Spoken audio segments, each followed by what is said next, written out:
Averaging करना is a sin, is a पाप, is a crime.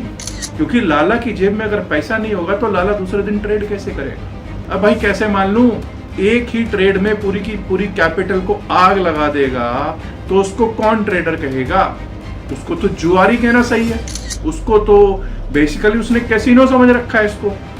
ज्यादा देर मत सोचो, हो सकता है और होने में फर्क होता है। दूसरी चीज, क्यों भाई क्यों ले ली? सर वो सस्ती मिल रही थी साहब। गलती पे गलती। भाई मार्केट क्यों आपको पैसा बनाने देगी? और वहां पे वेल्स बैठी हैं। लिटरली आज की डेट में जुआ बन गया है। अब कई लोग इसका बुरा भी मानेंगे, एक्सचेंजेस जो चला रही हैं जुआ चला रही हैं। और बोलो, ऑप्शंस पे आपको मैं थोड़े दिन पहले की बात बताता हूँ, लगभग 1.5-2 साल पहले की बात। तब मेरे एक फ्रेंड आए यूएस से। मैंने कहा भाई ये हेजिंग क्या होती है, इंडिया में कोई नहीं जानता, क्योंकि सच्चाइयां कड़वी होती हैं। YouTube ने आज तक मेरे सिर्फ एक वीडियो पे स्ट्राइक दी है, कम्युनिटी स्ट्राइक होती है। आप उसमें प्रॉफिट में नहीं आओगे। क्वेश्चन कीजिए आज अपने आप से, आप लोगों ने देखना ही नहीं है। अक्सर इस भारतीय बाजार में क्या होता है, तो मत करो ऑप्शंस ट्रेडिंग। क्या आपकी कैपिटल बची हुई है? आपको पता है? Ask yourself. ऑप्शंस ट्रेडिंग करते हो ना, मार्केट के पैसे से ही मार्केट में पैसा बनेगा, अपने पैसे से। नमस्कार दोस्तों, जसी टेक में आप सबका हार्दिक स्वागत है। तो कल एक्सपायरी है जी। आई होप एक्सपायरी के लिए आप लोग सब तैयार होंगे। मैं आज कुछ बातें करने वाला हूं। मैं आज यहाँ पे कोई लेवल नहीं देने वाला। जो लेवल ढूंढने आए हैं शायद उनको लेवल्स ना मिले। लेवल्स मॉर्निंग अपडेट जो होगा, प्री मार्केट अपडेट, उसमें देने की कोशिश करूंगा। आज कुछ इंपॉर्टेंट बातें करने वाला हूं, क्योंकि मेरे पास बहुत लोगों की वो आ रहे थे, संदेश आ रहे थे, मैसेजेस आ रहे थे। वो कह रहे थे कि साहब कुछ रिस्क मैनेजमेंट पे बात की जाए। रिस्क मैनेजमेंट पे जब हम बात करते हैं ना, तो मैं दो चीजों पे आज फोकस करना चाहूंगा। सबसे पहली बात यह है कि जो एक रिटेल है, रिटेल का रिस्क कहां होता है, रिटेल का एक स्टॉप लॉस कहां होता है जिसको कहते हैं, और एक ट्रेडर का, जो एक प्रोफेशनल ट्रेडर है, उसका स्टॉप लॉस कहां होता है। एक जो प्रोफेशनल है वो 2% से ज्यादा स्टॉप लॉस नहीं रखता, उसका रिस्क है 2%। और अब आप खुद जानते हैं जो रिटेल है उसका रिस्क परसेंटेज कहां तक का है, उसका स्टॉप लॉस कहीं है। आप लोग, कई लोग तो इस बात से मेरी से तस्दीक करेंगे, मानेंगे कि नहीं भाई किसी का स्टॉप लॉस ही नहीं है, वो तो अब तक 100% अपनी कैपिटल नहीं उड़ाता ना किसी ट्रेड में, तब तक मानता नहीं है। लेकिन एक ट्रेडर 2%। अब आप ये सोचिए कि किसी का 1 लाख रुपए का कैपिटल है, 2000 रुपए का उसका क्या हुआ, स्टॉप लॉस हुआ। 5 ट्रेड भी ले लिए उसने। कितने? 5 ट्रेड्स। अब कई लोग कहेंगे यार 5 ट्रेड में एक ट्रेड तो मेरा सही बैठेगा ही। कई होंगे ऐसे जो कहेंगे। मैं कहता हूं 5 ट्रेड भी उसके गलत हो गए तो कितना हुआ उसका लॉस? 10,000 रुपया। 90,000 रुपया फिर भी बच गया। 90,000 रुपया फिर भी बच गया। चलिए मैं कहता हूं कि थोड़ा और बढ़ा देते हैं उसका रिस्क, और हम कर देते हैं कि उसका 5 ट्रेड में की बजाय 10 ट्रेड में लॉस हो गया। कितना? 10 ट्रेड में उसका लॉस हो गया, तब भी उसका 80,000 रुपीज पड़ा हुआ है। अब आपको मालूम है कि अगर रिटेल होगा, यहां पर रिटेल का लॉस कहां पे लगता है, स्टॉप लॉस 10% पे भी नहीं लगता। कई तो पूरे का पूरी कैपिटल उड़ा के दम लेते हैं कि अगर किसी ट्रेड में हमने 20,000 50,000 लगा रखा है या तो वो जीरो हो जाए। तो इस तरह से होता क्या है कि आपका जो स्टॉप लॉस है, ट्रेडर तो जो अपनी कैपिटल को बचाने में कामयाब हो जाता है, क्योंकि लाला की जेब में अगर पैसा नहीं होगा तो लाला दूसरे दिन ट्रेड कैसे करेगा। तो इट इज इंपॉर्टेंट, मैं हमेशा कहता हूं, to safeguard our capital. जो ट्रेडर नहीं है, बेसिकली जो रिटेल है। अब आप लोग कहेंगे सर रिटेल को ट्रेडर नहीं मानते। अब भाई कैसे मान लूं रिटेल को ट्रेडर, जब वो एक ही ट्रेड में पूरी की पूरी कैपिटल को आग लगा देगा, तो उसको कौन ट्रेडर कहेगा?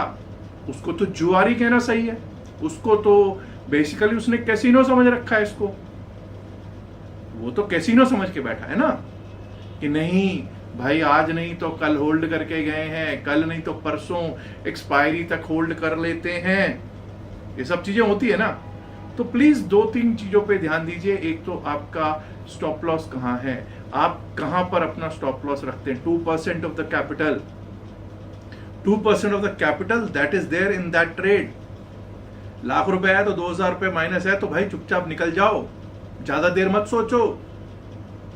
सोचने में दिक्कत हो जाएगी। कई लोग कहेंगे नहीं साहब 2000-3000 तो नीचे चला भी जाता है, उसके बाद फिर घूम आता है। नहीं भाई, आता है तो आने दो। उन चीजों को आपको लेकर जाना पड़ेगा कि नहीं भाई, हो सकता है रिवर्सल हो जाए, हो सकता है, और होने में फर्क होता है। हो सकता है और होने में बहुत फर्क होता है। दूसरी चीज, एक बड़ी इंपॉर्टेंट चीज है, मोस्ट ऑफ अस जो हैं, most of us option buyers हैं। ऑप्शंस में कोई निफ्टी बाइंग कर रहा है, कोई बैंक निफ्टी बाइंग कर रहा है, कोई सेंसेक्स, कोई फिन निफ्टी, कोई मिड कैप। यहां पे भाई एक चीज होती है थीटा। अब मैं यहां पर बिल्कुल उसमें नहीं जाऊंगा कि थीटा क्या होता है, डेल्टा क्या होता है, बस इतना बता देता हूं, time is the enemy of an option buyer. समय आपके खिलाफ है, ऑप्शन बायर के खिलाफ समय है। तो हमारे हक में क्या है? हमारे हक में है जी मूवमेंट, चाहे ऊपर की मूवमेंट हो चाहे नीचे की मूवमेंट हो। अगर मूवमेंट तेज होगी वो हमारे हक में है। अगर वो धीरे धीरे चलेगा मार्केट ऊपर को या नीचे को, या वहीं थोड़ी सी उसमें रेंज में चलेगा, तो वो हमारा समय खराब होने वाली बात है। समय नहीं, पैसा खत्म होने वाली बात है। पैसा खत्म होने वाली बात है। तीसरी चीज, हम लोग क्या करते हैं, out of the money trade ले लिया। अच्छा साहब अभी कहां चल रही है मार्केट? साहब अभी तो हमारी मार्केट जो है ना 24,700 पे चल रही है। अच्छा फिर क्या आपने क्या किया? साहब मैंने तो 25,000 की कॉल ले ली। अच्छा क्यों भाई, क्यों ले ली? सर वो सस्ती मिल रही थी साहब। अच्छा आपको ये पता है कि वो 25,000 की कॉल आपको फायदा कब देगी? साहब जरा सा ऊपर मार्केट जाएगी तो फायदा दे देगी। भाई जाएगी मार्केट, कोई बात नहीं साहब, अगर नहीं गई तो थोड़ा और नीचे जाएगा, तो हम 25,000 की ही कॉल में और थोड़ा एवरेजिंग कर लेंगे। गलती पे गलती। पहले तो गलती क्या की, 25,000 की कॉल जब 24,700 पे है, already 300 point out of the money है। Already 300 point out of the money है। उसके बाद आप कह रहे हो अगर थोड़ा नीचे भी आ गई तब भी मैं एवरेजिंग पे एवरेजिंग करता जाऊंगा। गलती पे गलती करना, एवरेजिंग कभी नहीं करनी है। ऑप्शन बायर्स के लिए एवरेजिंग करना is a sin, is a पाप, is a crime. Out of the money call option, out of the money put option लेना बिल्कुल क्राइम है। ये गलतियां हैं। गलतियां करते जाओगे, उसके बाद कैपिटल खत्म करते जाओगे, और उसके बाद कहोगे सर ये मार्केट खराब है, ये मार्केट ही ऐसी है, मार्केट किसी को पैसा नहीं बनाने दे रही। भाई मार्केट क्यों आपको पैसा बनाने देगी? आप बिल्कुल छोटी मछली भी नहीं, टैडपोल्स हो, टैडपोल्स। टैडपोल समझते हैं ना, बहुत छोटी छोटी बारीक बारीक मछलियां होती हैं जो, और वहां पे वेल्स बैठी हैं, वो आपको निगल जाएंगी तो उनको कोई फर्क भी नहीं पड़ेगा। In the money trade, always take an in the money trade, never take out of the money, extreme out of the money trade. एक चीज को समझिए कि जो ऑप्शंस है ना, ऑप्शंस यहां पे हम लोग भारत में इसको समझ रहे हैं जुआ। इसको लिटरली आज की डेट में जुआ बन गया है। आज की डेट में इसको जुए से ज्यादा कुछ नहीं कहूंगा, इसको कैसीनो से ज्यादा कुछ नहीं कहूंगा। अब कई लोग इसका बुरा भी मानेंगे, ये एक्सचेंजेस जो चला रही हैं जुआ चला रही हैं। और बोलो, ये असल में हेजिंग के टूल्स थे, ये इस तरह से चलने के लिए नहीं थे। दीज वर हेजिंग टूल्स कि अगर किसी ने कोई स्टॉक उठा रखा है, ठीक है, और उसको लगता है कि कहीं इसका भाव नीचे गिर गया तो मैं क्या करूंगा, तो वो एक कॉल सेल कर देता था, पुट बाय कर लेता था। हेज करने की सिचुएशन थी कि भाई मेरे को अगर फायदा नहीं हो तो नुकसान ज्यादा ना हो, मैं अपना नुकसान जो है वो कहीं ना कहीं बचा, नुकसान ज्यादा ना हो, बस नुकसान को एक लेवल तक रख पाऊं। लेकिन यहां क्या हुआ, ऑप्शंस ट्रेडिंग करेंगे, कॉल लेंगे, पुट लेंगे। ब्रोकर भी कहता है, ब्रोकर तो चाहता है करो कॉल पुट करो। क्यों भाई, 20 रुपए पर ट्रेड के आ रहे होंगे, मेजरली 20 रुपए ब्रोकरेज है ना, उसको आने चाहिए 20-20 रुपए, उसको वो खुश है। गवर्नमेंट और ज्यादा खुश है, उसको भी आता है भाई, उसको जीएसटी आता है, उसको जितने भी टैक्सेस वगैरह हैं वो सारे के सारे आते हैं। Government is very happy. उसको देखो, किसी को भी, चाहे कोई एक्सचेंजेस है उनको भी इनकम आ रही है, उनको भी इनकम आ रही है, चाहे ब्रोकर उसको भी इनकम आ रही है, सबको इनकम आ रही है। मर कौन रहा है, फंस कौन रहा है? रिटेल। ऑप्शंस पे आपको मैं थोड़े दिन पहले की बात बताता हूं, लगभग 1.5-2 साल पहले की बात। तब मेरे एक फ्रेंड आए यूएस से, वो कोई बहुत बड़ा ट्रेडर नहीं है, बिल्कुल नॉर्मल ट्रेडिंग करते हैं, और उनके साथ हम लोग 2-3 लोग बैठे थे, और हमारे ही एक मित्र, इंडियन मित्र ने उनको अपना दिखाया, देखो भाई आज बैंक निफ्टी की एक्सपायरी थी, मैंने इतना बनाया। तो ही आस्क्ड मी कि जसबीर यार एक बात बता, इस बंदे ने 3 ट्रेड लिए, 4 ट्रेड लिए। मैंने कहा हाँ। वो सारे के सारे बाय के ही ट्रेड्स थे। कहा हाँ जी ठीक है। वो तो इसने कोई भी पोजीशन हेज नहीं की, वो तो किस्मत इसकी अच्छी थी कि सभी पोजीशंस में इसको प्लस आ गया, इसकी एक भी पोजीशन हेज नहीं थी। तो मैंने कहा भाई ये हेजिंग क्या होती है, इंडिया में कोई नहीं जानता। हेजिंग के ऊपर उसने मुझे बोला कि भाई तू हेजिंग के ऊपर कुछ कर, क्योंकि हेजिंग हमने सीखी है भाई, हम करते हैं। हेजिंग के ऊपर मैंने कम से कम 2 से 3 वीडियोस दिए, आप लोग जाके चेक कर सकते हैं। Can you believe me, hedging के ऊपर जो वीडियोस दिए उस पर व्यूज ही नहीं है ज्यादा, कोई देखना ही नहीं चाहता। और हो सकता है इस वीडियो को भी कोई ना देखे, बहुत रेयर लोग देखेंगे, क्योंकि सच्चाइयां कड़वी होती हैं। हेजिंग करनी नहीं है क्योंकि आपको तो जुआ खेलना है। और उससे भी ऊपर बात बताता हूं, YouTube ने आज तक मेरे सिर्फ एक वीडियो पे स्ट्राइक दी है, कम्युनिटी स्ट्राइक, वो भी, और वो हेजिंग वाले वीडियो पे दी है। आप सोचिए, हेजिंग वाले वीडियो पे स्ट्राइक दे रहा है YouTube, और मैं उसके ऊपर जब उसको मैंने कहा कि भाई इसको रिव्यू करो, तो उन्होंने रिव्यू भी मेरा फेल कर दिया था। नहीं, रिव्यू पे भी कोई वो नहीं। मैंने कहा ठीक है भाई, यही चलन है, अब क्या कर सकते हैं, और यही लोग भी चाहते हैं, पीपल डोंट वांट हेजिंग। तो मैंने भी कहा भाई ठीक है भाई, जो कर रहे हो करो, लेवल्स जरूर शेयर करता हूं। अब दूसरा अगली बात आती है, इंपॉर्टेंट बात। अक्सर जो हम गलती करते हैं, एक्सपायरी वाले दिन भी और वैसे भी, मेरी हमेशा से एक मानना है, मेरा मानना है कि अगर आपको ये समझ नहीं आता ना कि 2% क्या होता है, 3% क्या होता है, 10% क्या होता है, नहीं आता ना समझ में, तो भाई एक चीज समझ लो कि 15 मिनट से ज्यादा किसी ट्रेड में मत बैठो। मतलब किस ट्रेड में बैठने की और ना बैठने की बात कर रहा हूं। अगर आपने कोई ट्रेड लिया और फर्स्ट 15 मिनट्स में आप उसमें प्रॉफिट में नहीं हो ना, अगर पहले 15 मिनट आप उस ट्रेड में प्रॉफिट में नहीं हो ना, तो ये लिख के ले लो 90 to 95% टाइम्स आप उसमें प्रॉफिट में नहीं आओगे। क्वेश्चन कीजिए आज अपने आप से कि जब भी आप प्रॉफिट में आए हैं तो शुरुआत में जैसे ही आप ट्रेड लेते हो तुरंत प्रॉफिट में आते हो। और कई लोग आप में से ऐसे होंगे जो कहेंगे अरे जसबीर भाई हम तो अगर प्रॉफिट में आते हैं तो 2 मिनट भी रुकते नहीं है। प्रॉफिट में थोड़ा रुकना सीखिए, रुकना नहीं, ट्रेल करना स्टॉप लॉस को सीखिए। अब बोलेंगे ट्रेलिंग स्टॉप लॉस, पता ही नहीं है। आज अपनी एप्लीकेशन पे जाइए, वहां पे देखिए लिमिट ऑर्डर क्या होता है, मार्केट ऑर्डर क्या होता है, ब्रैकेट ऑर्डर क्या होता है, स्टॉप लॉस लगाना क्या होता है, ट्रेलिंग स्टॉप लॉस क्या होता है। उस पे कभी कुछ वो तो करो, देखो तो सही उसको कैसे करते हैं। आप लोगों ने देखना ही नहीं है। या चलो ठीक है ऐसा करो, YouTube पे देख लो कि ट्रेलिंग स्टॉप लॉस कैसे लगाते हैं, बहुत वीडियोस मिल जाएंगे।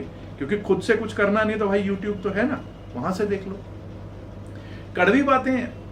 फिर क्या होता है, साहब कल की एक्सपायरी है, हाँ भाई आज मैं होल्ड करके चला गया। कई लोग अगर निफ्टी की कल एक्सपायरी है तो आज होल्ड करके गए होंगे ना, किस उम्मीद से गए। अगर होल्ड करके गए कॉल की बहुत बड़ा गैप अप हो जाए, बहुत बड़ा गैप डाउन हो जाए। अक्सर इस भारतीय बाजार में क्या होता है, फ्लैटिश ओपनिंग होती है जी। पिछले 2 साल 3 साल का आप डेटा उठा के देख लो। अब कुछ लोग कहेंगे नहीं 40 पॉइंट ऊपर गैप अप हो गया, 40 पॉइंट नीचे, 40-50 पॉइंट के प्लस माइनस को गैप अप गैप डाउन मत गिना करो, वो फ्लैटिश ओपनिंग है। क्यों? क्योंकि कल जब आप लेके गए हो ना, या आज जब आप कल के लिए लेके गए हो, तो पूरी रात प्रीमियम मीटिंग होती रहेगी, चूइंग ऑफ प्रीमियम होती रहेगी। और मैंने क्या बताया एक आपको बात कि थीटा डीके होता है। टाइम आपका दुश्मन है, टाइम इज योर एनिमी।